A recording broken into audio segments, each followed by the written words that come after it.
Hello, everyone, and it's great to be able to present how to understand and sell to a new generation of buyer. This is the presentation that United Airlines did not want me to give. I'm so happy to be able to share this with you. In the next hour or so, I'm going to help you, first of all, insult someone from every generation, but also how to identify the generational influences among your buyers. I'm going to talk about what the preferred contact methods are for each generation and how to engage each generation and how to build relationships with them. On the left side of your screen, there is a place where you can download a copy of this slide presentation. You'll also be sent a link as you leave the recording of the webinar, I believe. I'm not really sure how the webinar recording thing works. Also, the Brand Alliance will be sending you the handout that I'd prepared, which has a lot of the detailed information on here. We're in a unique time. There's so many different factors that are affecting sales today. Certainly technology with its rapid changes, changing the way we deal with people, and this relates to what I'm going to talk about with generation. Another unique thing is there's four, and actually coming up there's 5 generations out in the workplace today, and the people that we're selling to are no longer who they used to be. When I was starting out, I pretty much always talked to people of my own age, who were around 28 to 34 years old, which just very much happens to be millennials today. And those are still probably the key buyers of promotional products. But we get to deal with 4 different generations. So I want to start out with, if you had to contact a customer, which type of communication do you prefer? Face-to-face, by the phone, by email, or by texting? The answer to this question is going to tell you pretty much in most cases what generation that person applies to. And if you're trying to reach a millennial through the telephone, you're probably not going to get your calls returned. And I bet most of you have already experienced that. Trying to reach a Gen Xer, they respond best by email. Us older generation, the baby boomers, we still prefer phone or face-to-face, and certainly the silent generation also prefers that type of contact. This is important for you so that you can, what I like to call the platinum rule. You know, the golden rule is do unto others as you'd have them do unto you. Really, in sales today and in developing relationships, it has to be around the platinum rule, which is to do unto others the way they want to have it done to them. Also, as a teenager, if you rebelled and challenged authority, respected your parents, thought friends were more important than family, or counted on your parents for advice and guidance, those also are telltale signs of what generation you're from. Baby boomers, we were known for being the rebellious generation, challenging authority, protesting wars, and burning bras, and so on. Where the generation before us, the matures or the silents, very much taught respect from a very early age and showed a lot of respect for the parents. If you were a Gen Xer, you pretty much counted on your friends. They were who you were going to depend on, and we're going to talk about what influences created that. And then this millennial generation has been known to be taking their parents with them on job interviews. Not going to talk a real long time about the greatest generation, but they've been called the greatest generation, and that usually refers to those even older. The greatest generation and silence pretty much overlapped, and the ones that are still around are usually referred to as the silent generation or traditionalists. They had a very traditional background, and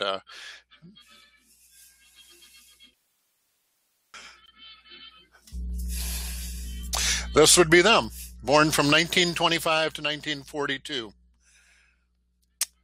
From the music, the background, the pictures, you can tell That was a totally different time and generation, and they had a lot of factors that affected them. Today, only 3% of the workforce is made up of the silent generation. Um, as of 2015. As of today, they're 71 years old and over, so they're probably very senior level, or perhaps an owner in a smaller company, or a retired person who's found a job helping out in some way. They're very much a team player. They grew up with a nuclear family, mom and dad who had been married forever, and just your traditional leave it to beaver nuclear family. They grew up with a real strong military and corporate sense, so very structured and hierarchical, very much into loyalty. This is a group that would prefer that you write them, or you can call them on the phone. If you're writing them, you put it on letterhead, you use your title, you use their title in the address line, you refer to them as Mr. or Mrs. Pretty formally, and on your signature line, you make sure you've got your title there as well. There's about 40 million of them, and the average household income is around $40,000.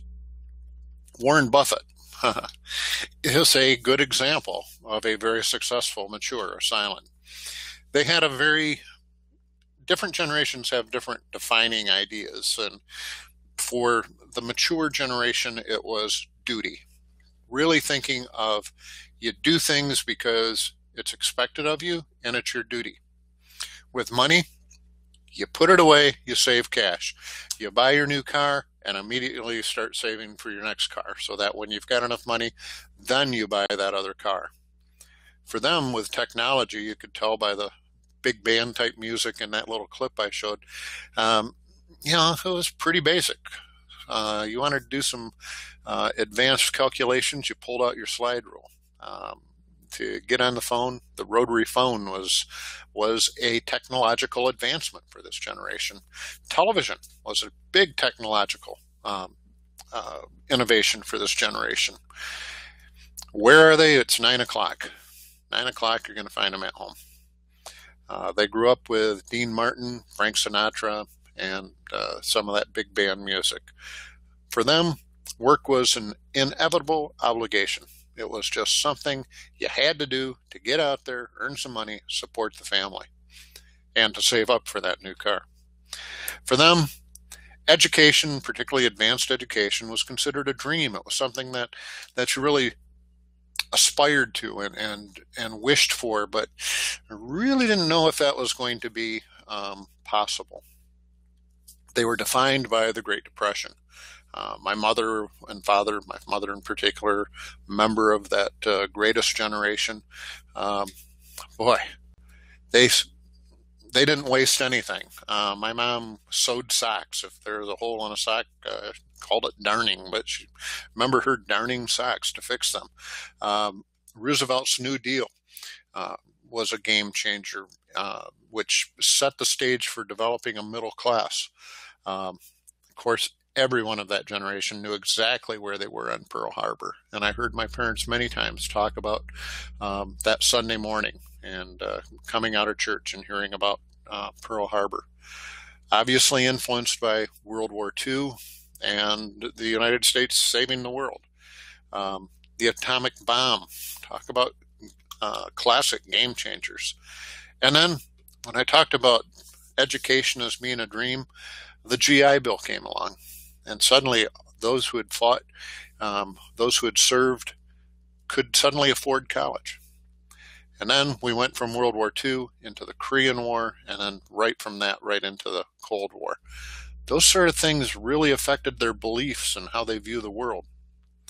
So if you want to engage a silent, be respectful.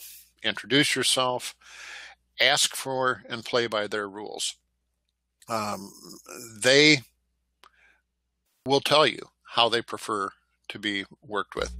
They're very much into quality. Remember my mom fixing her socks. They don't want to have to fix those socks, so emphasize quality. Quality is an important issue with them. Use testimonials, particularly of their own generation or of people they respect. Be sure that you stay in touch with them.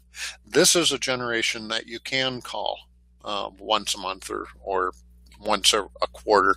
Don't be a pest, but you can call them just to touch base.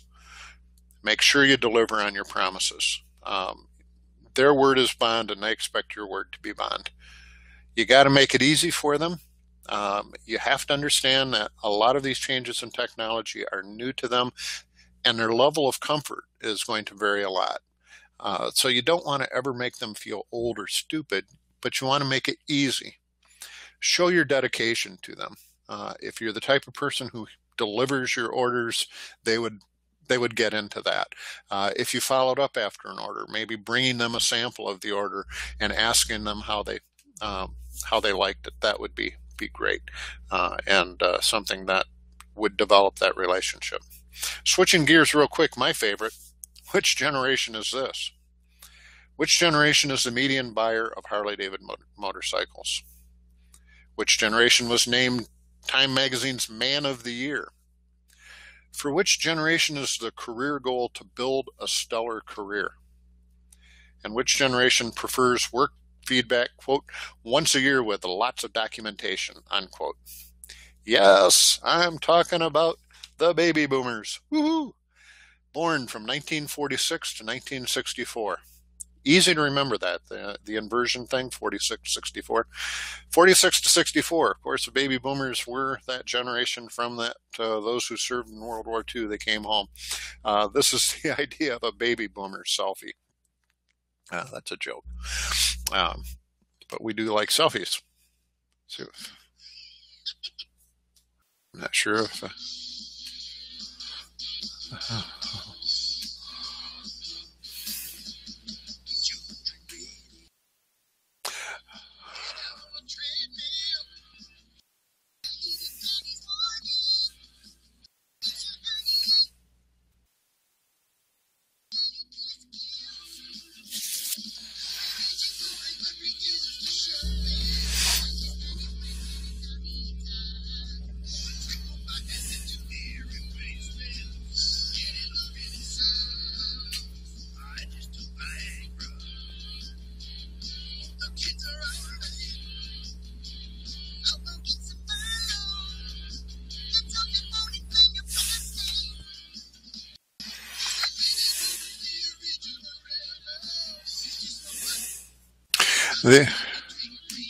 The original Rebels. I hope that video came through.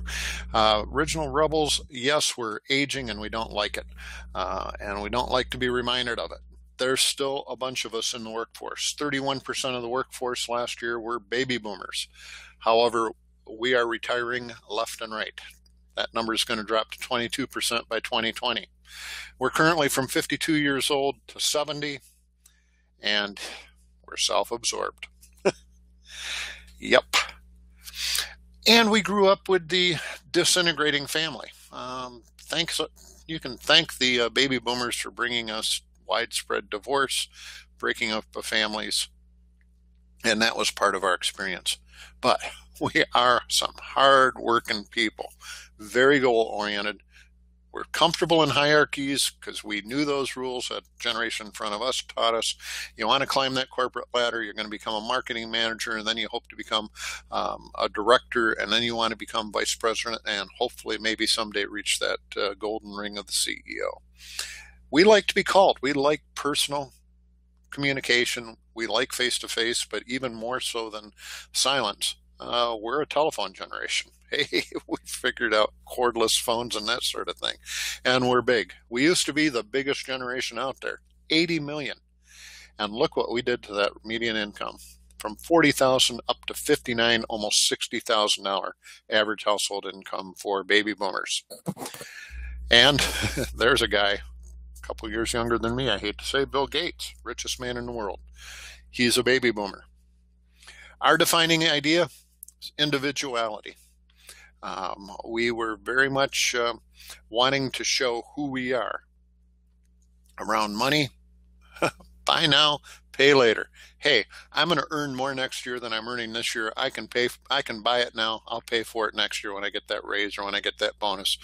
Baby boomers, we love to rack up credit card debt, and we love that instant gratification. For us, our technology, calculators. Hey, I remember when a Texas Instruments calculator cost more than what a computer costs today. Touch-tone telephones, cordless phones, the fax machine. Remember that magic first time you saw a fax machine? Woohoo! So it's 9 o'clock. Where are we going to find our baby boomer? Probably still in the office working, or at home with their laptop on their lap, responding to emails and working. We are the workaholics. Our music, we like to brag we had the best. The Beatles, the Rolling Stones. We feel like we invented rock and roll, and the greatest bands in the world were made popular by us baby boomers. For us, work's an exciting adventure. It's something that we can always do more of and reach further with and really turn it into an adventure. But we also grew up with the expectation that, yeah, you go to high school and then you go to college. Education's a birthright, and we all get to do it. Our defining moments from early childhood, the Cold War. The picture on the screen is a memory that I have of a nuclear attack practice. It's like, okay, kids, we're getting bombed by Russia. Get under your desks, as if that's going to save us from a nuke. But we were very much instilled with a fear of the Soviet Union and a possible nuclear war. Actually, we had the Cuban Missile Crisis where we were right at the brink. And of course, Vietnam.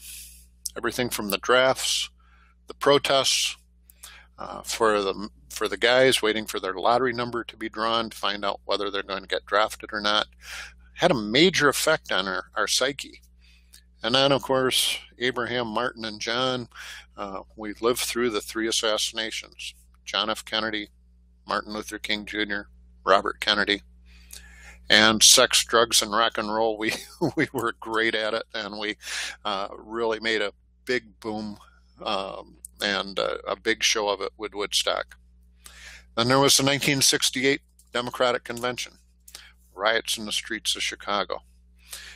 Then, of course, the advent of the birth control pill and the sexual revolution that came with it, and that sexual liberty that no other generation had ever dared to explore in the United States. The court decision of Roe v. Wade and legalization of abortion, and the Watergate crisis, government lying to us. All of those things really affected baby boomers and the way we view the world. However, the good side is when you're selling to boomers, they're basically an optimistic group. And again, I can say we basically think any setback could become a stepping stone for greater things. Selling to baby boomers, lead with your brands. Use the brand names. We not only made BMW popular, we made epaulets on jackets and members only popular.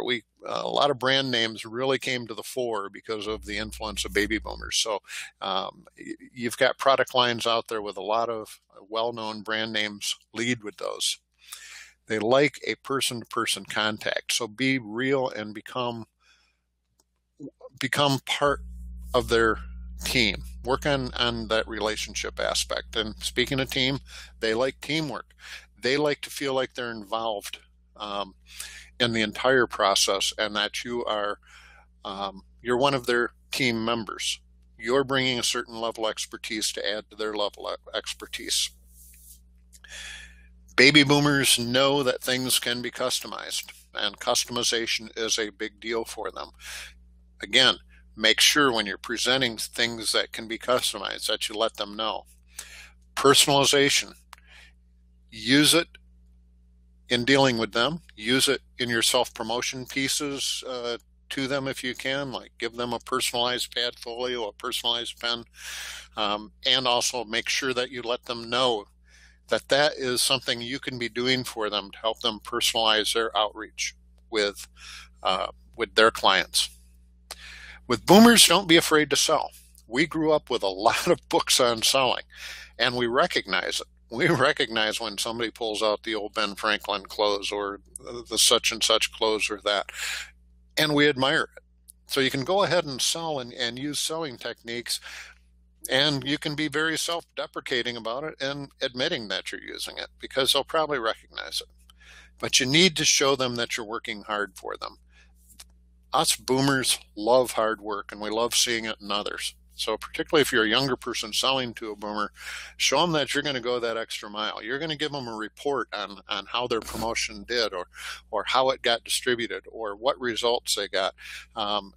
Go an extra mile to make sure that you're showing them just how you're working for them. With boomers, you court them. You take them out to lunch.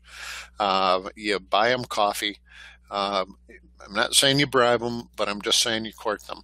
Think of selling much like dating.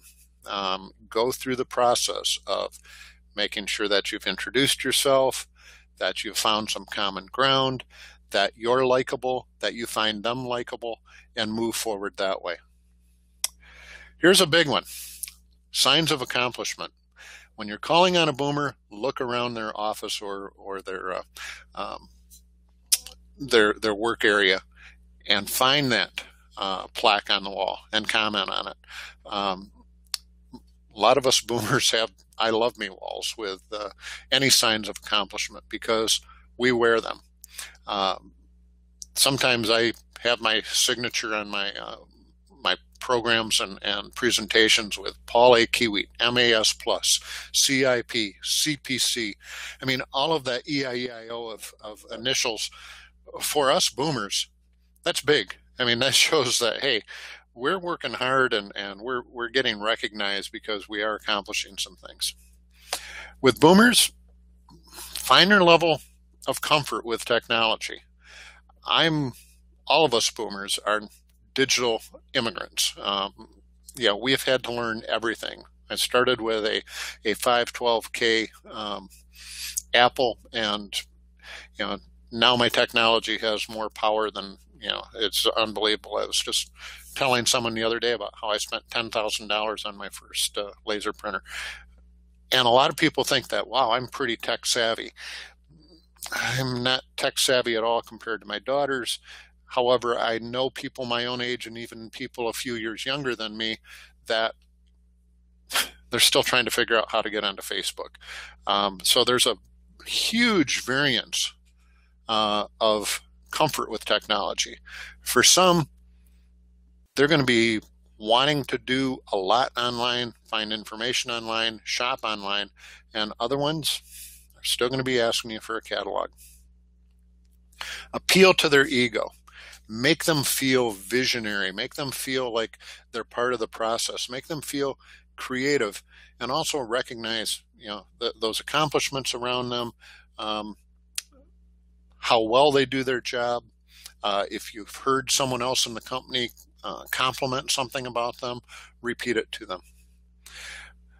When we talk about nostalgia, it's pretty much like the music.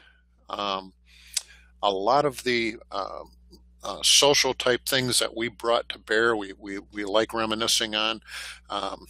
I think the whole Harley Davidson phenomenon with all of us old guys riding bikes, riding motorcycles, thinking we're James Dean. In our head we're seeing this 20-something motoring down the road, when instead it's a 60-something revving the engine.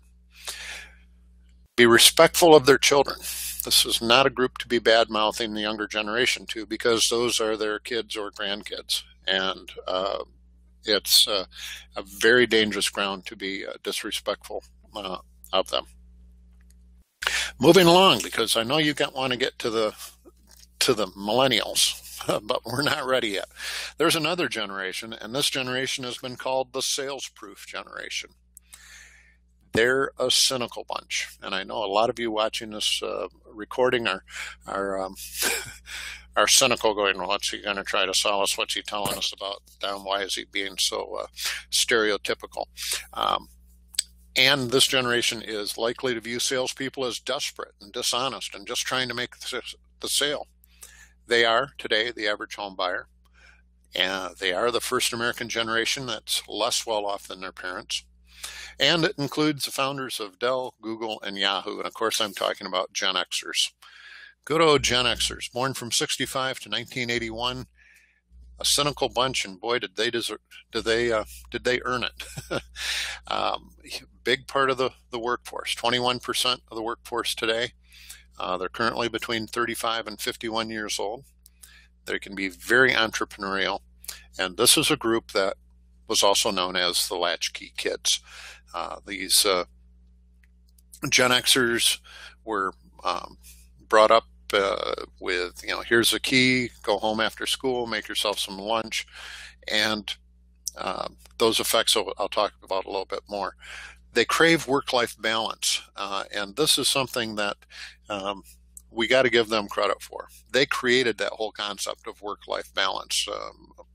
It's not even in the vocabulary of most boomers. Gen Xers came out there and go, hey, wait a minute. Work's important, but, I got to have a life too. They've earned being skeptical of authority. They prefer to be contacted through email. There's 60 million of them, and as I mentioned, household income for this generation was not as good as for boomers, 49.5. Jeff Bezos, founder of Amazon, would be a Gen Xer. Their defining idea is diversity. They experience the world a lot differently than the two generations I talked about already. And when it comes to money, pretty much the opposite of us boomers. Where us boomers say, spend it and pay for it later, they tend to be very cautious, very much into saving and putting the money away. For technology for them, spreadsheets came along, Lotus 1, 2, 3, cell phones were invented, and of course, Macintosh and the PCs came along and were part of their life from a very early age. It's 9 o'clock. Where are you going to find a Gen Xer? They're going to be home with their family. Remember that work balance thing. Their music, more like Madonna, Nirvana. For them, work's a difficult challenge. I mean, remember, you got to have some balance here, and that challenge is finding that right balance. It's like, yeah, they realize they need to work, but they also want to feel like they've lived life and not just gone out there and slaved away and left nothing. They viewed education as a way to get there. Pretty much, they grew up being told, you got to go to college. Their defining moments. Us boomers had an influence, and not all of it was good. Our pop culture just dominated everything, and everything was about us. And so this was a generation coming up behind us with the boomers still taking the spotlight. And then they got to watch their president resign with hearings over Watergate and the administration lying to them. Some crazy inflation during their formative years. I remember when the prime interest rate was like 16 or 17%, and it was just crazy. We had people lining up for gas and shortages of gas, and then again, the U.S. government, that pride that most of us have in the United States, we watched as some Ayatollah guy and crazies in Iran kidnapped or took 40 hostages, and then our president sent in helicopters to save them and seemed to forget that was desert, and the helicopters backwash, brought up all the dirt, killed the engines, and we ended up being a huge embarrassment. And of course, MTV and cable TV, and being latchkey kids, because they were really the first generation with a lot of broken homes and with both parents having to work. And so it was like, here, kid, fend for yourself. So they came home, and television and MTV was a major, major factor. And then the Challenger example and the Challenger disaster. What this always amazes me, and I love doing this live because when I ask an audience, when I say the word uh,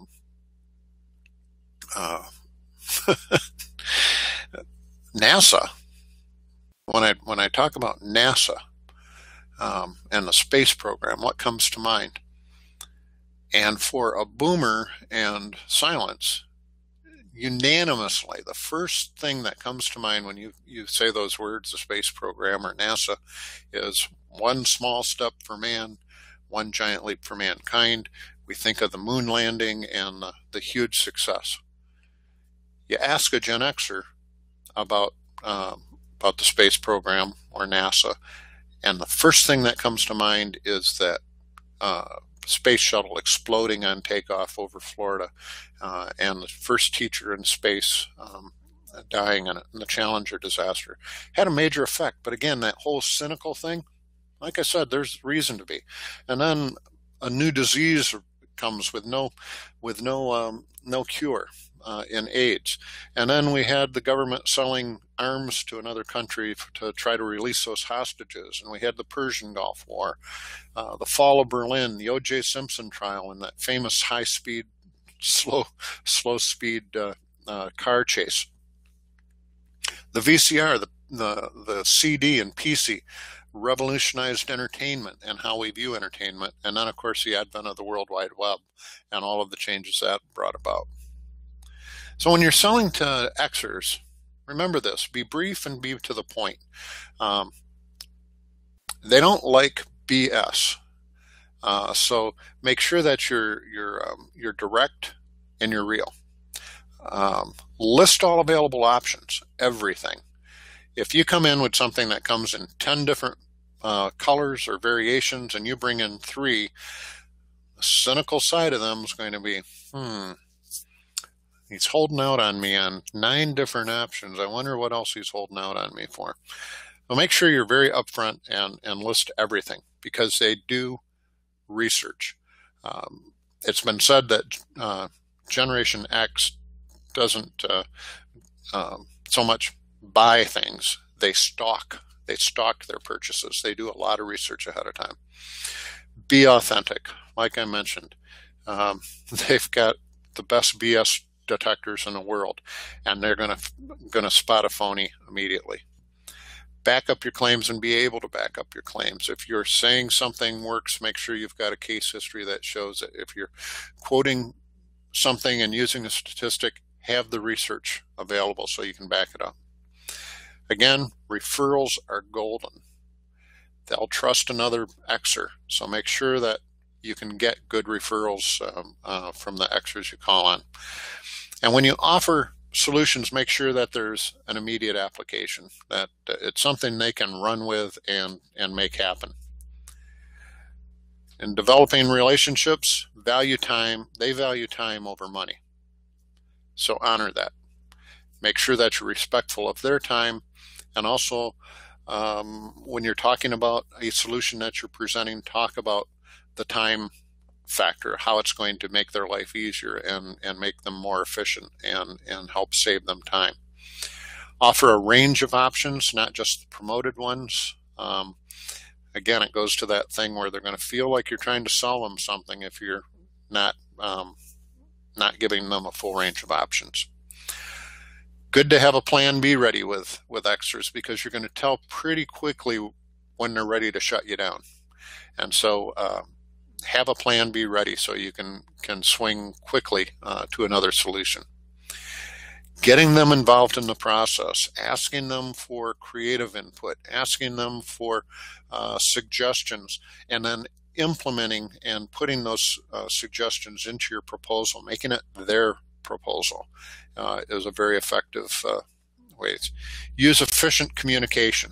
And again, this generation prefers email. So email probably should be your go-to with most of them. This is a good generation for educating them on the industry, our products and services. This is where I feel end user shows have been becoming so popular and so effective in our industry. And it's the people that are bringing their Gen X buyers as well as their millennial buyers and letting them see our industry. Because really, since the advent of the internet, there are no secrets anymore. And this is a great way of being very open with them and showing them how our industry works, what their role is in it, and how your role in it helps them become more efficient. Which generation? Over 40% of them have a tattoo, and 20% have more than one. Which generation will feel guilty over littering or not recycling a can, but will illegally download videos for free without a flinch? Which generation over 90% use text messaging and social media daily? More than 25% have a pierced body part other than an ear. And 75% will switch suppliers with just one bad experience. Not only that, 85% of them are going to tell others about it. Yes, of course, talking about Gen Y, the millennials, born from 1982 to 1994. This is a group who are not part of that generation are still trying to figure out. I remember at Kellogg's asking someone to lunch and asking if they wanted to invite a coworker, and they're texting them when the person's sitting right around the corner. And I love this cartoon of these two sitting over breakfast texting to each other about how great it is to have breakfast with each other. You gotta love millennials, though. Hopefully.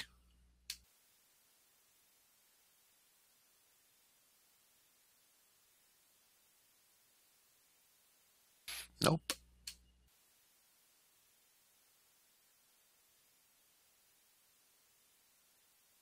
I guess my video's not going to play on this one. So anyway, trust me, you got to love millennials. Why? They are now the largest portion by generation of the workforce. 45% of the workforce are millennials. They're between the ages of 22 and 34. They're worldly, and they come from merged families where they have step brothers and sisters and step siblings. They may spend time with two different sets of families. They grew up that way. They're very comfortable with it. They prefer flexible work structures and having direct input on projects. This is a generation where someone starting and 2 days into the job will feel free to walk into the CEO's office and give some feedback, or speaking up in a meeting where us older generations would be appalled to be seeing a brand new employee speaking up and offering suggestions and taking part in a meeting at their first one. Millennials, they're going to do it. To reach them, text me or hit me up on Facebook. They are very much digital natives. They grew up with a screen in their hand. This is how they operate. This is the way they've always operated. This is the way they want to be communicated with, and it's incredibly important. And it's a big generation, even bigger than baby boomers, 85 million in the millennial generation. And while they're too new to the workplace to have an average household income number, and also so many of them are still living with their parents that we can't really pull that number out, we can tell you that they influence $500 billion, that's 500 billion, in purchasing decisions. And one of the richest people in the world, Mark from Facebook, is their it's our Gen Y billionaire. Their defining idea, authenticity, and their views towards money. They know that they have to earn it in order to spend it. Technology, they grew up with all access all the time. Text, smartphone, all this has been there since they were in their influential years. It's 9 p.m. Where are you going to find a Gen Y? They're going to be out with friends, but they're still going to be connected. And you know it, I know it. We all want to make jokes about it because there's going to be that glow of the screen in their face. But they are staying in touch. Some people have said they're antisocial because of the way they communicate. They are extremely social. And actually, they're responsible for socializing the internet. Music influences of Eminem, Lady Gaga, they view work in a totally different way than all the generations I talked about previously. They look at work as a chance to do good. This is a generation that can go through college, rack up $150,000 worth of debt, be offered a six-figure job at Goldman Sachs and say, no, I'm going to work for $40,000 for this charity. And it happens because they view work as a chance to be living out their values. I have, my wife has a couple of cousins that just quit their six-figure jobs at Microsoft to take a year off and backpack around the world. That's what millennials do. For them, education is an incredible experience. It's an incredible expense, rather. This is the generation that has watched the cost of college just climb and the support for that go nowhere, and in many cases, immediate jobs afterwards, nowhere near it. And leaving college with $100,000, $150,000 worth of debt is not uncommon for this generation.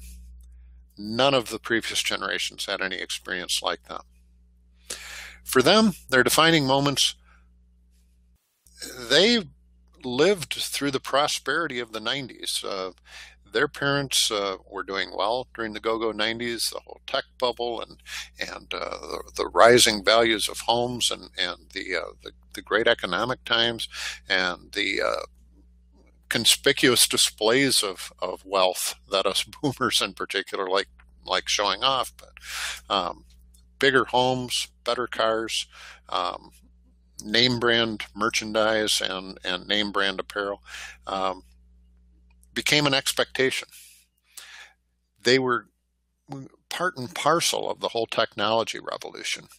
I remember when the internet was first coming out, and a friend of mine referred to it as like having the biggest library in the world, except after an earthquake and everything was all shuffled up and you have to go out and find it. And then Google came along, organized that, and then the millennials came along first with MySpace and then with Facebook and socialized the internet. And basically, they've had the internet, they've had technology from the time they were a couple of years old.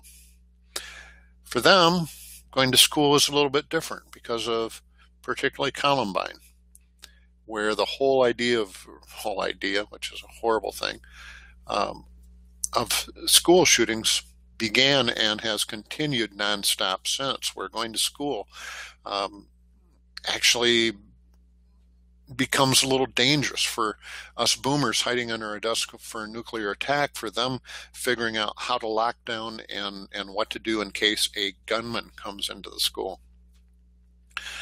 Very, very unique thing happened in the relationship between parents and children with the millennials. Parents became friends. Parents were their drivers and their organizers, and just became this trusted advisor. That whole role between child and parent really changed a lot in the last few years, and the millennials were a part of that. They have not known a world where you got in an airplane without going through metal detectors and without taking your shoes off. 9/11 hit during their formative years. Here's what I find a very disturbing factoid. This generation has never known the United States not being at war. First the Iraq and Afghanistan wars, but we have been at war their entire lives.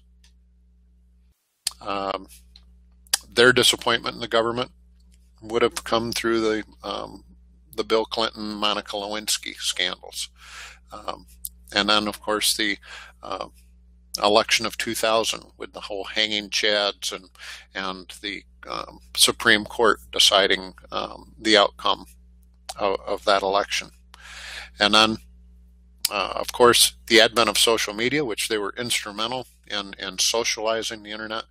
And then, of course, the 2007, 2008, 2009 Great Recession. All of these things defined that generation. With them, they're very concise. You can be upfront. Most of all, you can be yourself. This is a generation that, as I said, because of that relationship they have with their parents, if you're older and you're viewed from their parents' generation, it's not the way Xers or boomers viewed the older generation. The Xers with cynicism, the boomers with a rebellious attitude. For them, it's like, hey, possible friend. They're used to immediate gratification. They are used to getting what they want now. And all of us, no matter what generation, are now experiencing that. You go to dinner and somebody says, who won the World Series in 1984 anyway? Boom, everybody's phone comes out and immediately we're going to get an answer for that. They are used to that level of instant gratification. They respond to free.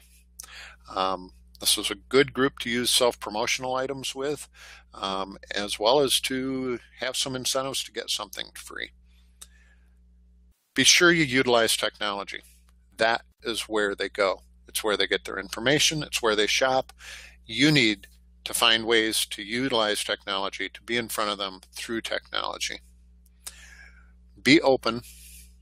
And lastly, don't judge. Or as they would say, don't be a hater.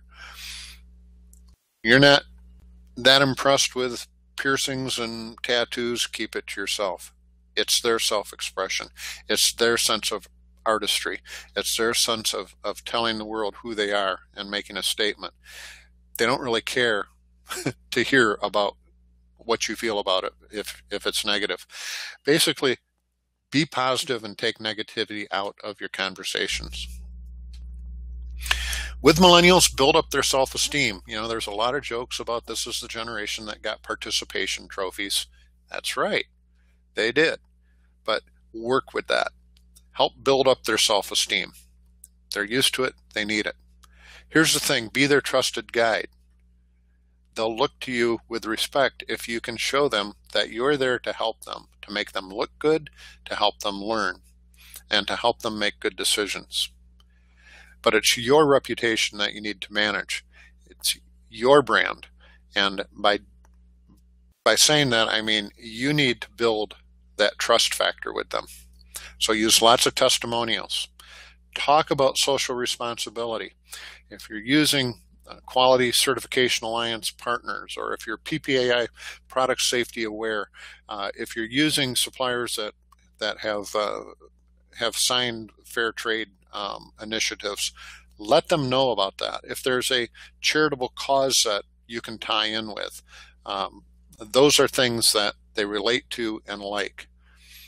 And most of all, again, use their technology preferences.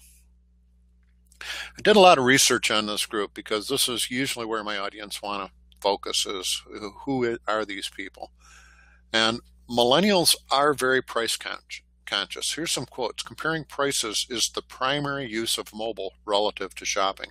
So you'll see them in the store looking at something and then going online and comparative pricing. That has an effect if you are putting yourself in that pricing category. And it's just one more reason why you want to avoid the price game. They also don't regard hierarchies like those other generations that I talked about, particularly boomers and silents. For them, they just don't see the hierarchy. So it's not a deal. So you're going to see some things that if you're one of those older generations, you may find it inappropriate, but for them it's normal. Mobile is huge, so make sure that your technology preferences and your technology delivery works on it. They use it for reviews, for reward programs, for gamification. 80% of them shop on their phone. That's important for you to know and important for you to develop your technology to reach them. With value, they like like I mentioned, they love free, but if you can find some ways that you're incorporating some instant gratification and fast along with that, or perhaps bundling so that you can make it appear to have free or discounted delivery. For many of us, it comes down to like this cartoon shows. If millennials ignore traditional advertising, then how else can we annoy the crap out of them with our marketing message? And that's the thing. They hate to feel like they're being marketed to. If I like, I'll help. If I hate it, I want to tell them why. And that's the other thing. If you're disappointing, they're going to be right up front with you. And if they like what you're doing, they're going to tell their friends, they're going to tweet about you, they're going to share on social media. They feel like they should be rewarded for being smart and for doing things well in the marketplace. So make sure you're sending those compliments. They do value relationship building. They're into creating content. So maybe you can help them by providing them with important information that they can share on their timelines or their blogs or their Facebook pages. What you want, what they want, and what you want is to make them look good among their peers.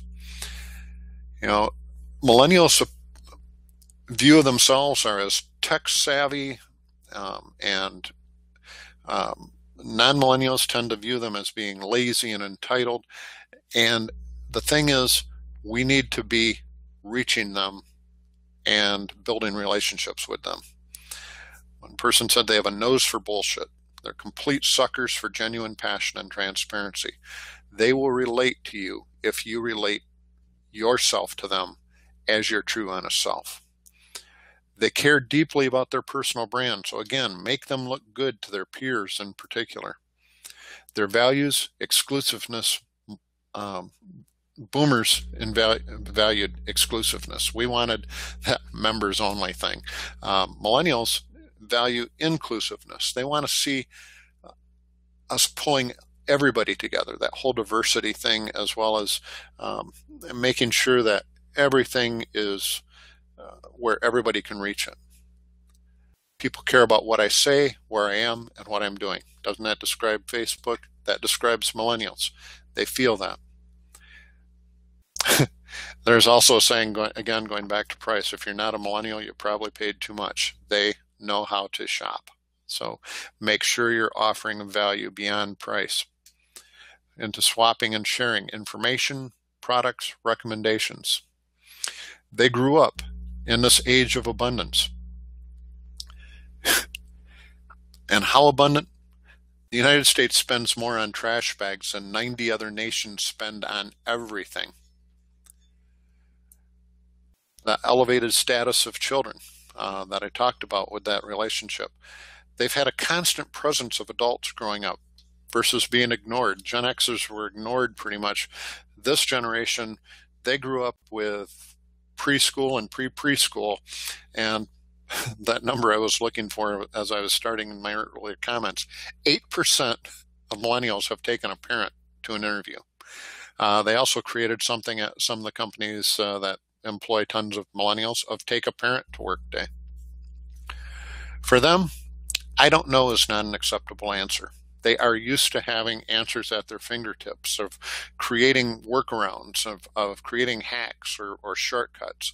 They're very much into active engagement, and they want to do things that are share worthy. So if you can create your experiences for them and the solutions you bring to them, that is something that they want to tell other people about.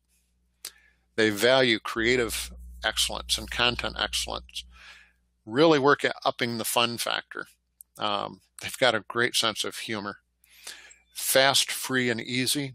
Price is an important factor, so make sure that you're bringing a lot of other values along with it. And that men 18 to 35, they've got a warped sense of humor. Actually, their humor has a lot to do with comedy, a lot to do with irony, and make sure that you can relate to it.